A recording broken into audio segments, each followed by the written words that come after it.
Kita semua kan pasti pernah ya berhadapan sama orang yang, aduh susah banget diajak ngomong.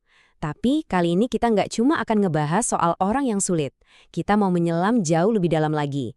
Kita akan membedah sebuah kondisi psikologis dan spiritual, di mana karakter seseorang itu bukan lagi sekedar keras, tapi seolah udah jadi batu. Coba deh kita mulai dari kutipan yang dalam banget ini. Pernyataan ini langsung menempatkan topik kita bukan lagi sebagai sifat buruk biasa tapi sebagai sebuah hukuman. Hukuman terbesar katanya. Ini menunjukkan kalau kita lagi ngomongin sebuah kondisi internal yang luar biasa parah. Nah, dari sinilah investigasi kita akan dimulai. Oke, jadi apa sih sebenarnya kondisi ini? Secara spesifik dalam istilah teologis, ini tuh dikenal sebagai qaswah al-qalb. Artinya, secara harfiah adalah hati yang telah berubah menjadi sekeras batu. Nah, ini yang penting banget buat kita garis bawahi. Ini bukan sekedar karakter yang unik atau kepribadian yang nyentrik. Bukan, ini lebih dipandang sebagai sebuah kerusakan sistem yang fundamental. Bayangin deh, inti dari kemanusiaan kita, kemampuan buat merasa, buat berempati, buat menerima nasihat, itu semua jadi buta dan tuli, benar-benar malfungsi. Oke, sekarang kita masuk ke bagian yang paling seru. Kita akan bedah anatominya. Gimana ceritanya sebuah hati bisa sampai di titik membatu? Analisis kasus ini menunjuk pada pertemuan fatal dari 3 elemen yang berbeda, yang ketika ketiganya menyatu, wah mereka menciptakan badai kepribadian yang sempurna. Coba bayangin ya, di dalam diri kita kan ada sisi yang paling peduli, paling empatik. Nah, sekarang bayangin sisi itu tiba-tiba konslet, mati. Dan sebagai gantinya, yang muncul apa? Sebuah mesin logika yang dingin, kaku, dan agresif. Yang dipakai bukan untuk mencari solusi, tapi sebagai senjata. Itulah yang disebut T-grip. Ini bukan kecerdasan loh, ini lebih mirip amukan emosional yang pakai topeng objektivitas. Di bawah tekanan, orang ini bisa jadi hakim yang brutal, merasa dirinya paling logis, padahal sebenarnya dia cuma lagi melukai orang lain dengan emosinya yang nggak terkendali. Dan nggak berhenti di situ. Di atas kondisi psikologis tadi, ternyata ada 2 lapisan lain yang diyakini bikin situasinya jadi makin parah. Ini kayak nambahin benzin ke api yang udah nyala. Pertama, dari astrologi, ada sisi gelap Aquarius yang digambarkan sebagai arogansi intelektual. Rasa superior yang bikin dia meremehkan emosi orang lain. Lalu dari tradisi Jawa, ada watak weton Selasa Pahing, yang cenderung punya sumbu pendek dan hobi banget nyari-nyari kesalahan orang lain cuma buat menang debat. Nah, disinilah letak kejeniusan dari kerusakan ini. Ketiga elemen tadi itu nggak kerja sendiri-sendiri, tapi mereka saling mengunci, saling bersinergi. Jadi gini cara kerjanya. T-grip itu nyediain senjatanya, yaitu logika yang kaku dan agresif.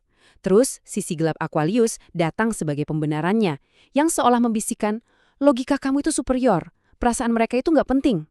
Dan akhirnya, watak Selasa Pahing jadi bahan bakarnya, yaitu hasrat yang nggak pernah padam untuk terus berdebat dan nyari kesalahan. Ini adalah lingkaran setan yang sempurna, yang mengunci rapat-rapat pintu empati. Dan di sini kita nemuin sebuah ironi yang jujur aja agak tragis. Kelahirannya di Sukabumi, tempat yang identik dengan ketenangan, dan di bulan Rajab, bulan yang dianggap suci dan penuh kedamaian. Seharusnya kombinasi itu menuntun pada jalan kejernihan dan ketentraman kan. Tapi kenyataannya justru 180 derajat berbeda. Potensi waktu dan tempat yang penuh berkah itu malah berbenturan dengan realitas batin yang penuh amarah dan gejolak. Oke, kita udah lihat dari sisi psikologi. Sekarang, mari kita lihat gimana vonis dari kacamata teologis. Dan ini vonisnya keras banget, nggak ada kompromi sama sekali terhadap kondisi hati yang mengeras ini. Di dalam Al-Quran ada ungkapan kalau hati semacam ini tuh seperti batu, atau bahkan lebih keras lagi. Awalnya mungkin kita mikir, masa sih? Tapi slide ini ngejelasin alasannya dengan sangat-sangat telak. Kenapa hati bisa lebih keras dari batu? Karena begini. Batu di alam itu masih bisa ngasih kehidupan loh, bisa memancarkan mata air, batu juga bisa berubah, bisa terbelah oleh kekuatan alam, dan secara teologis, batu itu dianggap tunduk pada kekuatan yang lebih besar. Nah, hati yang mengeras, dia nggak melakukan satupun dari ketiganya. Dia mandul kebaikan, kaku nggak mau berubah, dan sombong membangkang. Coba kita lihat ini. Bahkan seorang tokoh sekaliber Imam Ali yang kita semua tahu kedalaman ilmunya, ketakwaannya, apa yang beliau keluhkan dalam doanya? Bukan minta harta, bukan minta jabatan. Beliau mengeluh kepada Tuhannya karena takut punya hati yang keras. Ini nunjukin betapa seriusnya penyakit spiritual ini. bahkan bagi orang-orang yang dianggap paling soleh sekalipun. Dan jangan salah ya, pola penghancuran diri akibat hati yang keras ini bukanlah barang baru. Sejarah itu ibaratnya udah penuh sama berkas-berkas kasus yang nunjukin kemana ujung dari jalan ini. Coba kita lihat jejaknya sepanjang sejarah. Polanya itu mengerikan karena konsisten banget. Dari zaman kuno, ada Bani Israel yang karena terus-menerus sinis dan membantah, akhirnya hati mereka dikeraskan. Terus maju ke abad ke-7, kita lihat Abu Lahab yang arogansinya berujung pada kehancuran total. Di era yang sama ada Yazid yang hatinya yang membatu membuatnya melakukan kekejaman luar biasa. Bahkan kalau kita lihat sejarah dunia secara umum, para tiran seperti Qin Shi Huang, mereka semua membangun kerajaan di atas kekejaman dan ujung-ujungnya dikenang sebagai monster. Intinya selalu sama, ego yang gak terkendali adalah bibit dari kehancuran. Oke, setelah kita lihat diagnosis yang mengerikan, jejak sejarahnya yang kelam, pertanyaan terbesarnya sekarang, terus gimana? Apa ada jalan keluarnya? Kalau ini penyakitnya, apa obatnya? Nah, pendekatannya harus dari dua sisi sekaligus. Sisi kognitif untuk memperbaiki cara berpikir yang rusak, dan sisi spiritual untuk menghancurkan akar kesombongan di dalam jiwa. Nah, untuk kondisi separah ini, obatnya juga harus keras. Nggak bisa pakai cara yang lembek-lembek atau sekedar afirmasi positif semu, nggak akan mempan. Ini butuh operasi besar-besaran, sebuah pendekatan tanpa kompromi untuk memprogram ulang secara fundamental bagaimana otak memproses informasi dan bagaimana jiwa menghadapi dirinya sendiri. Oke, kita mulai dari operasi otaknya dulu. Ini serangan dari sisi kognitif pakai teknik-teknik yang udah teruji. Nomor 1, restrukturisasi kognitif. Ini artinya setiap kali pikiran sinis itu muncul, langsung interogasi.